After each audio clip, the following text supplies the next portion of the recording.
지난 수요일 날, 금요일이군요. 미주중앙일보에 우리가 꼭 들어두면, 알아두면 좋을 만한 그런 기사가 하나 났습니다. 제목이 뭐냐면 그 슈퍼개미, 슈퍼개미로 불리는 한세희 씨, 올해 36살인데요. 이분의 이야기가 거기 실렸습니다. 이분은 400만 원으로 시작을 해서 100억 원대의 자산을 굴리는 이 주식판의 큰 손입니다. 사실 그가 샀다 소문만 나면은 그 회사의 주가는 한도 없이 뛴다고 그러죠. 한세희 씨가 5% 넘게 가진 주식만, 그런 회사만 적지 않은데요. 여러 개라고 합니다. 아버지는 뭐 하는 사람이냐? 한상진 교수인데 서울대 명예교수고요. 이분이 하는 일이 진보 성향의 사회학자이기 때문에 중민사회 이론이라는 그런 연구재단을 열어서 움직여요. 그러니까 이 부자의 관계는 완전히 어색합니다. 전혀 어울리질 않아요.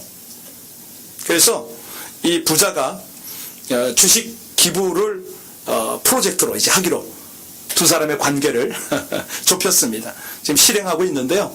한세희 씨가 지난 3월달 자신이 보유했던 주식 가운데 그 쌍용 머트리얼 주식을 220만 주를 가지고 있는데 그 중에 20만 주를 잘라가지고 회사에 기부를 했죠. 기부할 때 조건을 붙였습니다. 10만 주는 사내 복지기금으로 쓰고 10만 주는 직원 개개인에게 증여해달라. 뭐 이런 조건입니다. 그 금액이 얼마냐? 약 5억이 넘습니다. 대단하죠? 예. 그래서 이 아버지가 하는 일은 뭐냐면 이 주식이 회사에 다시 돌아갔을 때 과연 직원들에게는 어떤 효과가 나는가? 주식 기부로 인한 효과를 이제 연구하기로 했습니다. 4년 동안 아주 철저하게 좀 조사를 해가지고 이 결과를 여러 주주들에게 알려주는 거예요. 그러니 당신들도 이런 주식을 가지고 한번 우리처럼 이런 사회 기여를 한번 하려는 거죠. 여러분, 재밌는 거 있어요. 이 아들 한세희 씨가요, 집 없는 거 아세요? 차도 없습니다. 그러면서 불편하지 않냐고 그랬더니 아니 서울에서는 대중교통이 발달해서 운전의 필요성을 못 느낀다는 거죠. 전철 타고 다니고 급하면 택시 타는 게 그 사람의 생활이에요. 근검에 본을 보인 아버지가 얘야 돈을 인생의 목적으로 삼으면 안 된다, 입버릇처럼 말한 것을 실천하고 순종하는 거죠. 기자가 하도 궁금해가지고요, 이 쌍용 머트리얼 이영조 사장을 만난 거 아닙니까? 그래서 주주 한세희 씨에 대해서 어떻게 이해하고 있습니까? 그랬더니 나는 도저히 이해 못할 사람입니다. 주주란 원래 위험부담을 안고 투자하는 거고 주가가 오르면 그에 대한 보상을 받는 것이 아주 당연할진데, 아니 주가가 올랐다고 회사에 이렇게 기부하는 건 전무후무한 이야기입니다. 처음에 제가 이 사람을 이해를 못해서 이상한 생각을 했다는 거예요. 아니 우리는 할 일 다 했는데 열심히 일해서 회사가 이익을 남기는 거고 주주에게 배당을 하는 건 당연한 건데 왜 그랬을까요? 그랬더니 한세희 씨가 뭐라고 그랬냐면 자신은 정말 고마워서 그렇게 했다는 거예요. 그가요 2009년에 225만 주를 사들였다고 그랬지 않습니까? 쭉 그때부터 사들였는데 그때 사들인 금액이 얼마냐면 평균가가 1135원이었답니다. 그런데 지난 3월 달에 2600원에 주가가 올라간 거예요. 그러니까 2년 만에 130%의 그 수익을 올린 거죠. 여러분 좀 이상한 생각을 안 하세요? 우리가 주식에 관계 없더라도 이 내용을 좀 관심을 가져야 됩니다. 왜냐하면 회사가 잘 되면요 주주들에게 이익을 자꾸 배당을 해요. 아니 회사가 잘 되게끔 최선을 다하고 힘쓴 직원들, 그들에게는 약간의 보너스, 성과금만 돌아가는데 회사가 잘 될수록 주주와 이 직원들 간의 부의 차이가 점점 벌어지는 거예요. 격차가 벌어지는 거예요. 자, 이런 것을 한번 줄여보고 싶다는 이 부자의 노력, 이 부자의 관계, 그들의 관계는 비록 부자의 관계에서 뛰어넘어가지고 이제는 회사와 직원과의 관계를 회복하는 거고 나아가서 사회의 관계를 지금 회복하는 중이 아닙니까? 어떠세요? 이 소식을 들으면서 기쁨이 있습니까? 참 소망이 있죠. 괜찮다. 정말 우리 사회에 나눔을 실천하는 사람들이 있구나. 소식을 들으면서 뿌듯하잖아요. 서론이 좀 길었는데 오늘 본문과 도대체 이게 무슨 상관이 있느냐? 예, 오늘 말씀은 아가서 말씀이죠. 아가서, 솔로몬이 기록한 시 중의 시, 노래 중의 노래. 그래서 Song of Song 그럽니다. 이것은요, 솔로몬 왕과 술람미 여인의 노래, 사랑 이야기를 다룬 노래거든요. 그런데 여기서 우리가 하나 놓치면 안 되는 것은 성경입니다. 성경은 항상 왕이신 예수 그리스도와 성도인, 백성인 그의 신부, 신랑과 신부의 사랑 이야기거든요. 오늘 이 아가서가 8장까지 있지 않습니까? 크게 세 부분으로 나눌 수가 있습니다. 먼저 1장부터 3장 5절까지의 내용은 뭐냐면, 솔로몬이요, 포도원에서 일하고 있는 새카맣게 탄 정말 성실하고 현숙한 여인, 술람미 여인을 딱 보고 완전히 사랑에 빠집니다. 사랑을 느끼고 아주 구원을 하는 장면이 3장 5절까지의 내용이고요. 3장 6절부터 5장 1절, 우리 본문 바로 앞절까지는 드디어 그렇게 구애를 했더니 결혼이 허락되었고, 결혼하고 첫날 밤, 아주 황홀한 첫날 밤을 이야기합니다. 그런데 이 5장 1절까지의 내용을 쭉 보면은 앞으로도 그렇지만 내용이 야해요, 야해. 아주 얼마나 정말 리얼한지 몰라요. 자, 그리고 오늘 5장 2절부터 8장 14절까지 이어지는 내용은 뭐냐면 사랑의 결정체인 결혼 생활을 이야기합니다. 다시 말씀드립니다. 아가서의 해석은요, 이중적으로 해야 된다는 거죠. 하나는 남녀 간의 사랑, 직접적인 해석을 해야 되고, 또 하나는 하나님과 그의 백성 사이의 사랑을 비유적으로 해석을 해야 이 이해를 정확하게 할 수가 있습니다. 이 아가서를 통해서 하나님께서 우리를 얼마나 사랑하는지, 그 사랑 속에 들어갔을 때 기쁨이 얼마나 충만한지, 이런 것들을 경험할 수 있어야 된다는 거죠. 오늘 9절 한번 보십시다. 우리 9절을 함께 보면요, 자, 이 등장하는 여인들이 있습니다. 누군가 함께 봅니다. 9절입니다. 시작. 여자들 가운데 어여쁜 자야, 너의 사랑하는 자가 남의 사랑하는 자보다 나은 것이 무엇인가? 너의 사랑하는 자가 남의 사랑하는 자보다 나은 것이 무엇이기에 이같이 우리에게 부탁하는가? 지금 예루살렘 여인들이 등장을 해가지고 술람미 여인에게 질문을 하는 거예요. 아니, 네 남자가, 네 남편이 얼마나 잘났다고 우리한테 이렇게 위세를 떠니? 그러는 거죠. 그랬더니 10절에 뭐라고 대답했습니까? 술람미 여인의 대답을 읽겠습니다. 시작. 내 사랑하는 자는 희고도 불거 많은 사람 가운데 뛰어나구나. 여기 희고도 불거, 이 말은 히브리어로 차흐, 외하돔 이렇게 읽습니다. 무슨 뜻이냐면 외모가 이목구비가 뚜렷하다는 거예요. 그뿐만 아니라 얼마나 표정이 밝고 혈색이 좋아서, 그 내용입니다. 술람미 여인이요, 16절까지 자기 그 신랑을 입에 침이 마르도록 칭송하고 자랑을 하는 거죠. 왜요? 사랑의 기쁨을 알기 때문에, 그것을 즐기기 때문에 정말 행복해 겨워서 지금 이 말을 합니다. 그런데 여기 반전이 있어요. 이건 반전이었어요. 왜냐하면 본문을 시작하는 2절부터 7절까지 내용을 가만히 보세요. 결혼한 지 얼마 안 된 신부가 신랑에게 미움을 받아가지고 관계에 위기가 왔어요. 아니, 그렇게 죽고 못 살던, 이렇게 사랑에 빠졌던 사람들이, 그래서 결혼까지 한 이 신랑 신부가 왜 미움을 서로, 아니 한마디로 정확하게 말하면 신부가 왜 이렇게 신랑에게 미움을 받을까? 오늘 본문을 통해서 이 내용을 살필 겁니다. 자, 신랑에게 미움을 받고 그래서 관계를 회복을 해야 되고, 이 관계의 위기를 극복하는 신부의 모습을 보면서 과연 우리는 하나님과 어떤 관계의 삶을 살고 있는지, 만약에 이 관계가 위기에 빠졌다면 어떻게 이걸 회복할 것인지, 이 주제를 가지고 은혜를 나눌 겁니다. 우리 2절 다시 한번 읽겠습니다. 본문 2절이요. 자, 시작. 내가 잘지라도 마음은 깨었는데 나의 사랑하는 자의 소리가 들리는구나. 문을 두드려 이르기를 나의 누이, 나의 사랑, 나의 비둘기, 나의 완전한 자야, 문을 열어다오. 내 머리에는 이슬이, 내 머리털에는 밤 이슬이 가득하였도다 하는구나. 여러분, 얼마나 아름다운 표현이에요, 그죠? 시적인 표현이죠. 누가 자기 여인에게 이렇게 표현할 수가 있겠어요? 내 사랑, 내 누이, 내 비둘기, 완전한 내 여인아. 이거는 보통 시적 감각이 아니에요. 자, 이런 마음이 있었기 때문에 이 신랑이 낮에 힘든 일을 마치고 몸이 피곤한데도 아랑곳하지 않고 산을 넘어서 밤길을 달려온 거죠. 왜? 사랑하는 신부를 빨리 만나보고 싶은 마음에 이제 달려와서 방문을 막 두드렸습니다. 그런데 신부가 어찌합니까? 문을 열어줘요? 큐티 안 하셨군요. 문을 안 열어줍니다. 지금 신랑을 맞이하질 않아요.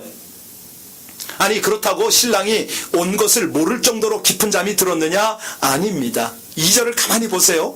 마음은 깨어있는 상태로 신랑의 음성을 듣고 있는 거죠. 그런데도 신부는 왜 일어날 생각을 하지 않을까요?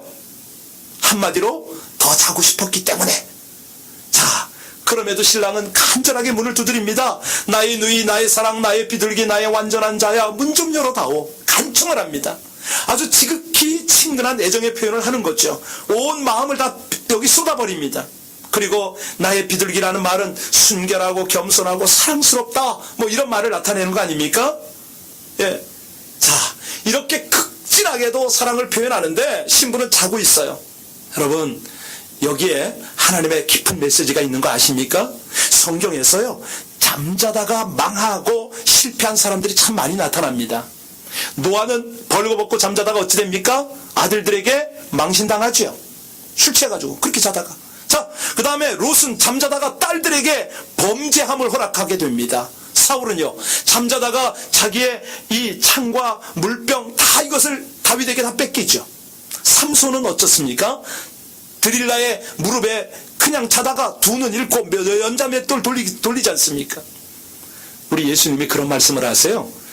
마태복음 13장 25절에 보면 천국 비유 중에 결실할 때 보이는 가라지는 천국의 아들들이 잠자는 사이에 마귀가 씨를 뿌리고 간다. 여러분, 오늘날이요, 우리가 신앙생활 하는데 영적으로 잠잘 때가 참 많습니다. 어떻게 하는 것이 잠자는 겁니까? 성도들이 기도하기를 쉬면 그때가 잠자는 거거든요. 여지없습니다. 생활에 환난, 고난 막 밀려오죠. 여러분, 우리가 가끔가다 찬송이 잠들 때가 있잖아요. 찬송이 안 나와요. 세상 유행가는 나오는데 찬송이 안 나와요. 그럴 때는 어떻습니까? 심령이 메말라요. 하나님의 보좌가 움직일 수가 없지요. 어떤 때는요, 큐티, 성경책 저 멀리 가 있습니다. 말씀이 잠든 때거든요. 그때는 어떻게 되느냐? 빛이 안 보입니다. 갈 길을 몰라요. 그러니까 우리 주님께서는 우리에게 부탁하시는 것입니다. 내 사랑하는 신부들아, 내 사랑하는 애인들아, 너희들은 외로움은 기도하고 괴로움은 찬송하고 마음이 약할 때는 예수님 의지하고 갈급할 때는 말씀과 성령으로 충만하여라. 그리하면 담대함은 얻을 것이다. 우리 하나님이 우리에게 이런 삶의 비결을 알려주시는 거죠. 저와 여러분들은 늘 깨어서 말씀을 상고하고 바른 삶으로 주님과 사랑의 기쁨을 누리시기를 주의 이름으로 축원드립니다. 오늘 여기 보면요, 밤길을 달려온 신랑의 간곡한 요청에도 불구하고 문을 열어주지 않는 게으른 신부로 3절에 보세요. 이 신랑이 애타게 찾는데 아주 그걸 거절하죠. 3절 시작. 내가 옷을 벗었으니 어찌 다시 입겠으며 내가 발을 씻었으니 어찌 다시. 자, 내가 누웠는데 이제 잠자리에 들었는데 일어나기 귀찮다는 거예요. 이렇게 애절한 사랑의 간절한 요청을 거절합니다. 여러분, 우리도 마찬가지인 거 아시죠? 때때로 마음의 문을 두드리는 우리 주님의 음성을 나의 사소한 일로 지극히 아주 그냥 아니란 이유로 거절하는 어리석음을 범할 때가 참 많습니다. 그래서 우리에게 필요한 것이 꼭 있는데요, 육신은 잠들더라도 영은 깨어있기를 주님의 이름으로 축원합니다. 아니, 사랑하는 주님의 음성인 걸 뻔히 알고 얘야 지금은 너 기도해야지. 그런데 침대 위에서 뭉그적거립니다. 지금은 말씀을 읽고 길을 찾아야지. 성령의 음성이 내 안에서 들리는데 아니요, 저 피곤하거든요. 그냥 누워 있을게요. 침대에서 버티죠. 안 일어납니다. 안 읽습니다. 여러분, 사랑하는 하나님의 신랑의 목소리인 줄 뻔히 알면서 일어나려고 하지 않고 문을 열어주지 않고 못 들어오게 하면 결국은 어찌 됩니까? 사랑을 빼앗기죠. 놓치지요. 미움 받지요. 여러분, 오늘 본문을 가만히 보니까 신부는 아니 결혼 생활이 얼마나 됐는지 모르지만 너무 이기주의입니다. 자기밖에 몰라요. 자기밖에 모르는 신부기 때문에 밤새도록 신랑이 밖에 서서 이슬에 맞아서 머리가 흠뻑 젖어서 추위에 떨고 있는데 자기는 잠에 취해 있는 극도의 이기주의예요. 여러분 이걸 보고 이기주의라고 그러잖아요. 남을 위한 거는요 이타주의라고 그러죠. 예를 들어서 노벨상을 받는 사람 중에도 이런 경우가 있습니다. 우리가 잘 아는 슈바이처 박사는 백인들이 이 흑인들을 멸시했기 때문에 그 빚을 갚기 위해서 우리가 아는 대로 아프리카로 갔잖아요. 거기 가서 토인들을 치료해주고 일생을 바쳤습니다. 1952년에 노벨상을 타고 상금을 받았는데요. 그가 가서 그 상금으로 나환자촌 세운 거 아시죠? 이런 일생을 보냈기 때문에 이타로 살았기 때문에 20세기의 태양이다 이런 칭송을 지금껏 받고 있어요. 그런데 그 시기에 같이 노벨상을 받은 한 사람을 소개합니다. 이 사람은요 알베르 까민데 이 무신론자거든요. 실존주의예요. 평생 돈만 명예만 추구하고 살았어요. 그랬더니 상금까지도 교회에다 좋은 별장 사가지고 아주 좋은 차 사고 그 길을 신나게 차 몰고 가다가 충돌해서 사망하고 말았죠. 여러분 성경에 보면요 누가복음 22장 44절에 찬 밤이슬 맞으며 기도하는 우리 예수님의 모습이 거기 나오지 않습니까? 그런데 어떻게 기도하시느냐? 힘쓰고 애써 더욱 간절히 기도하시니 땀이 땅에 떨어지는 핏방울같이 되었다 이런 말씀이 있어요. 그런데 병행구절 마태복음에 보면 예수님께서 이렇게 겟세마네 동산에서 마지막 밤새워 기도할 때 제자들은 어떻게 한다고요? 잠만 자고 있었습니다. 예수님은 우리를 위해서 생명을 아끼지 않고 대속의 피를 흘려주셔요.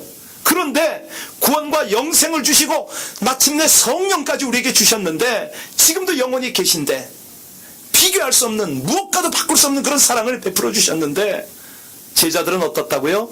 철저한 이기주의입니다. 그런 주님을 알지 못하고 잠만 자고 있습니다. 여러분 여기 게으른 신부는 자신의 나태함을 핑계로 모면하려고 그래요. 우리 이 시대 게으른 성도들의 모습을 그대로 여기 묘사하고 있습니다. 3절에 우리가 읽었죠. 내가 벗었으므로 어찌 다시 입겠느냐. 여러분 나태하잖아요. 내가 발을 씻었는데 어찌 다시 더럽히랴. 이건 사랑받는 자의 방종이다 이렇게 볼 수도 있습니다. 자포자기하는 거죠. 무책임하죠. 그냥 협조조차 안 하겠다는 거 아닙니까? 여러분 막말로 신부가 신랑이 오지 않았는데 어떻게 다 씻고 그냥 누울 수가 있겠어요. 여기 이 내용은 재림 때 우리 주님이 신랑으로 오실 때 신부인 우리 성도들이 깨어서 우리 주님을 기다리고 섬기는 그런 모습을 우리에게 원하는 하나님의 메시지가 여기 있습니다. 헌신과 충성과 사랑으로 우리가 입어야 될 옷이 있어요. 직분의 옷을 입어야죠. 그죠? 뿐만 아니라 우리가 헌신의 옷을 입어야 되겠고요. 충성의 옷을 입어야 되는 거예요.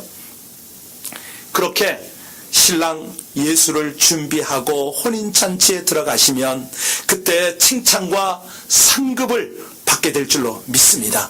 오늘 4절에 한번 볼까요? 자, 어디까지 나가느냐? 이 신랑이 4절 한번 봅니다. 시작. 내 사랑하는 자가 문틈으로 손을 들이밀매 내 마음이 신랑이요 신부를 너무 만나보고 싶어서 문을 두드리고 있는 걸 지금 의미하지 않습니까? 문틈에 손을 들이밀은 거예요.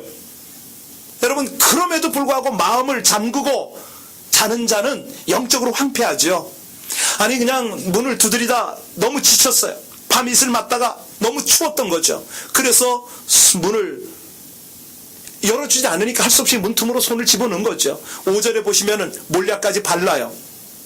여러분 이것은 우리 마음 가운데 들어오고 싶어 하시는 예수님의 호소인 거 아세요? 내가 마음의 문을 열어야 됩니다. 어떻게 열어야 됩니까? 하나님 제가 오늘까지 영적으로 민감하지 못했던 것 회개합니다. 회개의 문을 여는 거죠. 하나님 그동안 제가 제 생각만 가지고 살았습니다. 기도의 문을 여는 거지요. 하나님 세상 노래 세상 그런 말만 했습니다. 찬송의 문을 여는 거지요. 하나님의 말씀의 문을 여는 거지요. 그러면 문을 열면 어찌 하신다고요? 내가 너에게 들어가 너로 더불어 먹으리라 이렇게 말씀하시잖아요. 여하튼 간에 이 신랑이 그렇게 문을 열려고 했더니 신부의 마음이 동했어요. 그래서 6절에 보면 드디어 일어납니다. 근데 일어났는데 어떻게 됐다고요? Too late. 우리 6절 같이 읽겠습니다. 시작. 내가 내 사랑하는 자를 위하여 문을 열었으나 그는 벌써 물러갔네. 그가 말할 때 내 영혼이 나갔구나.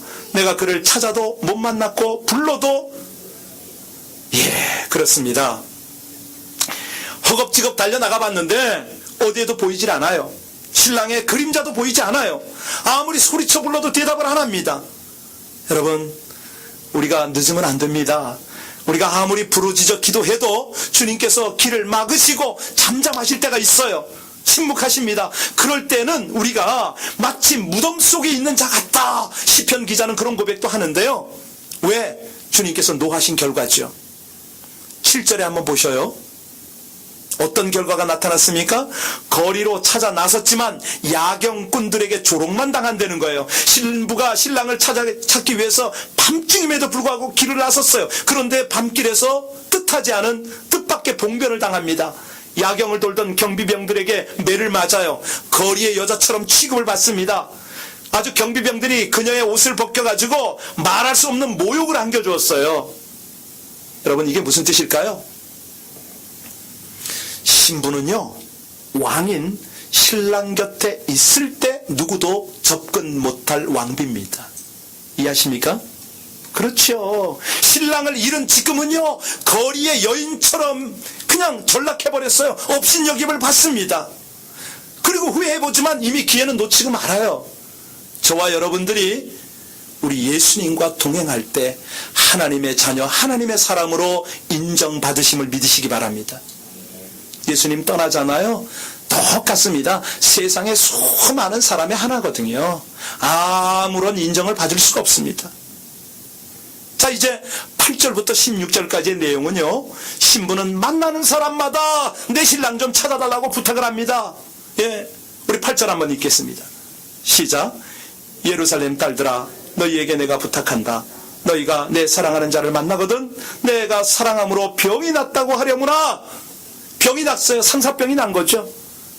여러분, 여기서 우리 성도들이 예수님을 어떻게 찾아야 하는가 자세를 보여주고 있는데요, 우리가 진정으로 이 여인처럼 사랑하는 자를, 하나님을, 예수님을 그렇게 사모하며 찾아본 경험이 있는가, 이걸 도전합니다. 얼마나 절실하게 기도하고 얼마나 주님을 그렇게 절실하게 만나고 싶어서 병이 날 정도로 하나님을 사랑한 적이 있느냐. 여러분, 우리가요, 우리 주님을 못 만나서 주님과 대화가 안 되어서 내가 아무리 기도해도 주님이 조금도 움직이지 않아서 이렇게 갑갑하고 애타는 마음으로 병날 정도가 되어본 적이 있느냐, 이렇게 하나님께서 우리에게 물으십니다. 여러분, 사랑이 막 뜨겁게 타오르던 관계가 삐거덕거리면 어떻게 됩니까? 관계 회복이 어렵습니다. 많은 분들이 저에게 물어요. 선교 생활할 때 가장 어려웠던 게 뭐입니까? 이렇게 저에게 묻는데, 그 질문을 받으면서 생각을 하죠. 사람들은요, 중국어 하기가 어려웠겠죠? 그 땅에 아주 척박한 환경 때문에 적응하느라고 힘들었죠? 뭐 이런 대답을 기대하시는 것 같아요. 그런데 아닙니다. 그런 건 다 이겨낼 수 있어요. 근데 가장 어려운 게 뭐냐면 관계가 가장 어려웠습니다. 정말 거기 가서 무조건 섬기잖아요. 아주 오지니까 그곳에 있는 사람들은 좀 순박하잖아요. 그런데도 불구하고 가장 힘든 것이 인간관계였어요. 한번 이것을요, 여러분의 삶으로 한번 적용해 보세요. 사실 관계 어려움 때문에 남들이 그렇게 부러워하는 좋은 직장을 다니다가 그만두는 사람이 한둘입니까? 우리 자녀들도 그렇잖아요. 아니, 절친하게 지내던 그 친구와 껄끄러운 관계가 되어서 어떻게 처신해야 될지 모르는 성도들이 한둘입니까? 우리가 선교사는 선교에 충실하고 직장인은 업무 능력이 뛰어나면 될 것 같은데 그게 그렇지가 않습니다. 심지어는요, 자신의 능력만 믿고 꺼덕거리다가 큰 코 다치는 것이 관계라 오늘 본문의 교훈 아닙니까? 우리가 실무적 능력도 뛰어나야 되지만 원만한 관계를 가져야, 이 관계를 잘 회복할 줄 알아야 행복한 삶이다. 이걸 오늘 본문을 말씀하시는데요, 제가 서두에 오늘 한세희 씨 이야기를 했습니다. 이 한세희 씨가요, 주식을 다루는데 어떻게 하느냐, 일반 통계 가지고는 안 된답니다. 아주 감각을 익혀야 되는데 그 감각을 익히는 방법이요, 밤을 새워서 몇 날 이제 괜찮은 회사가 발견되어지면 아주 그냥 그 회사를 철저 세부 분석을 한다는 거예요. 아주 그렇게 연구를 하는데 그 결과가 이런 성과를 낳지 않습니까? 그런데 저는 이 한세희 씨를 가만히 보면서 연구를 좀 해봤어요. 과연 저의 결과가 어찌 될까? 여러분, 이 한세희 씨의 기부가 5억 이상을 이제 쌍용으로 돌려줬잖아요. 단순한 나눔이냐? 저는 절대로 그렇게 안 봐요. 왜냐하면 장기 투자자로서 더 많은 이익을 얻기 위한 윈윈 전략을 지금 펼친다. 저는 그렇게 봅니다. 왜 그런지 아세요? 주주는 자기가 투자한 그 회사가 점점 좋아져야 되거든요. 주식을 직원들과 나눠서 회사가 좋아질 거 아니에요, 그죠?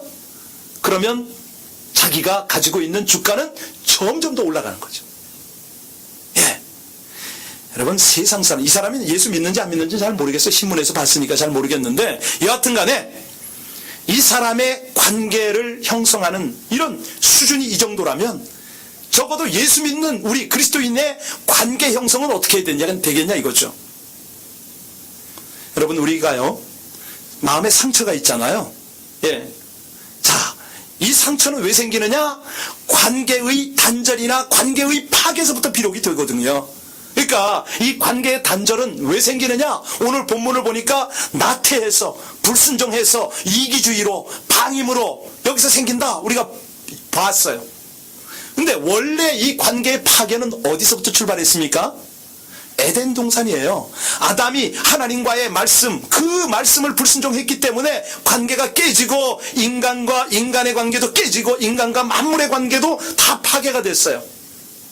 결국 상처 치유를 위해서 우리 예수님이 오셨는데, 우리가 성도들이 이 하나님의 말씀, 십자가 사랑, 성령의 역사가 있을 때만 관계가 회복이 되어진다는 거죠.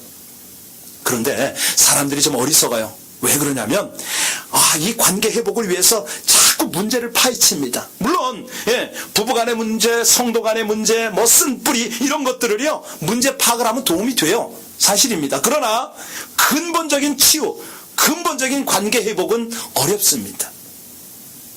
여러분, 여기서 우리가 배울 것이 있어요. 뭘 배워야 됩니까? 우리 주님께서 보여주신 방법을 잘 봐야 됩니다. 우리 주님은요, 처음에 제자들을 부르셨을 때 처음부터 그들에게 야, 복음 전해야 돼, 이렇게 살아야 돼, 이렇게 가르치지 않았습니다. 이렇게 지시하지 않았습니다. 제자들과 함께 먹고 마시고 주무시고 함께 사시면서 삶의 대화를 통해서 가르치신 거죠. 우리 주님이요, 3년 반 동안 제자들과 참된 관계를 맺으려고 애쓰셨다. 이 사실은 제자들이 불완전하기 때문에, 제자들이 각각 자기의 욕심을 억누르지 못하기 때문에, 자꾸 실수만 하기 때문에 그 부족한 모습을 보시면서 우리 주님께서 기다리시고 참아주시고 사랑하신 거죠. 마침내 예수님은 제자들을 유익하게 합니다. 제자들 공동체를 유익하게 하시고, 그들의 공동체가, 제자들이 세상을 회복하는, 관계를 회복하는 그 일을 이루셔요. 여러분, 정말 우리가 이 말씀을 쭉 보면서 깨달아야 될 것이 많은데, 그 중에 하나가요, 성도들과 목사가 관계가 불편하면 어찌 되는지 아세요? 목사가 아무리 좋은 설교를 해도 들어오질 않아요. 이 은혜가 안 돼요. 또요, 성도와 성도들 간의 관계가 불편하면 어떤지 아세요? 기도의 능력이 없어요. 가족들 간의 관계가 불편하면 어떤지 아세요? 사업을 해도 되는 일이 없어요. 아무것도 안 돼요. 그리고 애매하게 하나님만 원망해요. 하나님이 기도 안 들어준다고, 하나님께서 은혜를 안 주신다고. 그런 거예요. 여러분, 막히고 단절되고 이 모든 원인은 나에게 있는데, 내가 나를 돌아보고 이거 하나하나를 헤쳐야 되는데, 이거 관계가 묶여있는 이런 것들은 풀 생각은 안 하고 하나님 탓만 한다는 거죠. 여러분, 우리가요, 목사와 성도, 또 성도와 성도 간의 진실하고 바른 사랑의 관계, 그 관계를 회복할 때 모든 것은 더불어서 해결됨을 믿으시길 바랍니다. 그래서 우리가 겉과 속이 같은 진실한 믿음의 가족관계를 가져야 됩니다. 그런데 그게 어떻게 되냐 이거예요. 안 되잖아요. 그러니까 부족한 것을 아는 사람이 먼저 무릎 꿇고 먼저 뜨거운 눈물의 기도를 할 때 우리 주님과의 관계가 회복이 되고 성도와의 관계가 회복이 되고 가정이 회복이 되고 모든 관계가 회복될 줄로 믿습니다. 여러분, 우리가요 어떠한 인간적인 방법을 찾으려고 애쓰지 않습니까? 아니에요. 인간에게 아무리 매달려도 그건 아니에요. 우리가 할 수 있는 방법은 한 가지밖에 없습니다. 이걸 예화로 좀 설명을 드릴게요. 여러분 주보에 가만히 보시면 오늘 비전 칼럼을 썼어요. 지난 새벽 기도 때 했었는데 오늘 한 번 더 할게요. 여러분 가요 중에서 잘했군 잘했어 아시죠? 그죠? 하춘아가 있잖아요, 노래. 제가 하도 잊어버려가지고 누가 불렀나 하고 찾아봤어요. 그때 하춘아가 불렀더라고요. 하춘아고 또 누군데요, 남자. 잘했군 잘했어 뭐 이건데, 아니 청년들이 어제 물어보니까 다 알아요. 그 청년들한테 물었어요. 뒤뜰에 뛰어놀던 씨암탉 한 마리 보았소. 여러분 씨암탉은 너무 중요해요. 계란 낳아야 되잖아요. 병아리를 쳐야 되니까. 그런데 어째서 그랬더니 먹었대요. 왜 먹었냐고 그랬더니 몸보신 하려고 먹었대요. 아니 이거 마누라 모르게 먹은 거예요. 말이 돼요? 그런데 마누라는 잘했군 잘했어. 청년들이 그러더라. 아 이거 비꼬는 거 아니에요 목사님 그러더라고요. 그럼 마누라 한 일을 한번 보자 이거야. 아니 저기에 매워놓던 송아지 한 마리 보았소 그랬더니 봤대요. 어째서 그랬더니 친정집 오라비 장사할 미천 줬다는 거예요. 그랬더니 영감이 잘했군 잘했어. 이게 어떻게 된 거예요 도대체? 이해 가세요? 아니 속이 쓰려요. 세상 표현으로 미치고 팔딱 뛸 일인데 잘했다는 거야. 왜 그랬을까요? 궁금하면 칼럼을 읽어보세요. 근데 여러분 이것이 그렇게 우리가 살려고 애쓰는데 잘 안 됩니다. 안 돼요. 그래서 제가 이런 예화를 한번 들을게요. 공중고개 서커스 아시죠? 그 서커스를 보면요 한 사람은 저 끝에서 공중에 그네에 매달려서 무릎을 탁 이렇게 해가지고 왔다 갔다 하지 않습니까? 그리고 한 사람은 휙 날아가서 3바퀴 4바퀴 돌면서 막 가요. 우리는 가만히 볼 때 야 저렇게 3회전 뭐 4회전까지 하고 날아다니는 사람 정말 잘하는구나. 실상이 그렇습니까? 아니에요. 절대 그렇지 않습니다. 우리가요 날아가는 사람이 잘하는 걸로 보는데 그게 아니고요, 잘하는 사람은 받아주는 사람입니다. 예, 날아가는 사람은 어떻게 해야 되느냐? 자기는 몇 바퀴를 돌더라도 손만 쭉 뻗고 있어야 돼요. 그래서 잡아주는 사람이 제대로 붙잡아줄 때 안전한 거죠. 만약에 날아가는 사람이 붙들려고 손을 내밀잖아요. 막 흔들잖아요. 그러면 손목 부러집니다. 어긋난다고 그래요. 우리도 마찬가지입니다. 우리가 관계를 회복하려고 그러는데 내가 어떻게 회복했다가 손을 휘두르고 그냥 막 하나님을 붙잡고 이런 노력은 어려움만 올 뿐입니다. 그냥 우리가 할 일은 뭐예요? 두 손만 내미는 거예요. 하나님 이 손을 내밀겠습니다. 이 손 붙들어 주옵소서. 이 방법밖에 없는 거예요. 예. 그럴 때 하나님과의 관계가 회복이 되어지고 하나님께서 성도의 관계를 회복시켜 주시고 그래서 평안함을 누리고 사랑을 누릴 수 있게 됨을 믿으시길 바랍니다. 인생들이요 호흡이 멈출 때, 다시 말하면 이제 죽을 때에 가장 후회하는 한 가지가 있답니다. 그것이 뭐냐면 사랑하지 못한 것, 이걸 가장 후회한답니다. 사랑만이 영원한 열매, 영원한 생명으로 남기 때문에 이 사랑을 다 못한 것이 그렇게 후회스럽다는데요. 정말 우리 그리스도인들이 날마다 하나님 앞에서 사랑의 족적을 남기도록 힘을 써야 됩니다. 왜냐하면 골로새서 1장 20절에 우리 예수님 말씀하세요. 그의 십자가의 피로 화평을 이루사 만물 곧 땅에 있는 것들이나 하늘에 있는 것들이 그로 말미암아 자기와 화목되기를 기뻐하심이라. 그분이 돌아가시는 이유는 화평을 이루게 하기 위해서, 화목하게, 관계를 회복하게 하기 위해서 십자가에 돌아가셨다는 것이죠. 어떤 관계입니까? 하나님과 인간관계, 인간과 인간 사이의 관계, 인간과 만물의 관계를 회복하게 하시려고요. 여러분, 우리가 정말 오늘 본문 말씀으로 많은 것을 도전받고 있지 않습니까? 부모, 자녀가의 관계, 부부가의 관계, 모든 관계를 회복하는 방법이 뭐냐?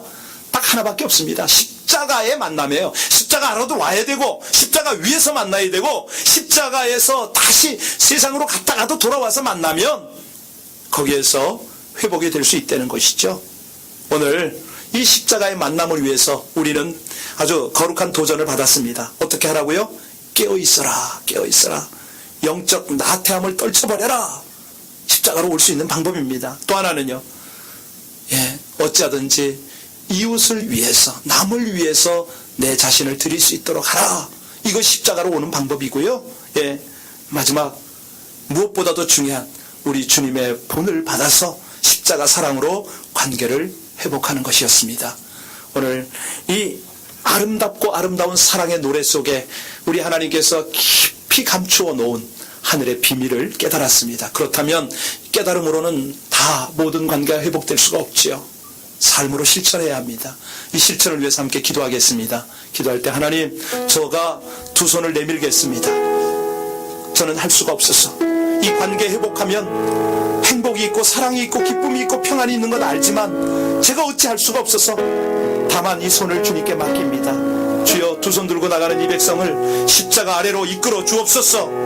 깨어있는 신앙으로 늘 인도하여 주옵시고 성령을 힘입어 주님과 이웃을 섬기며 사는 삶을 살게 하여 주옵소서. 우리가 제가 간절히 기도할 때 주식 투자가 아니라 하늘의 상급을 쌓는 우리가 될 것입니다. 하늘나라에 가서 우리 주님께 칭찬받고 이 땅에서 사랑의 열매를 맺는 우리가 될 것입니다. 우리 다 같이 간절히 기도하시겠습니다.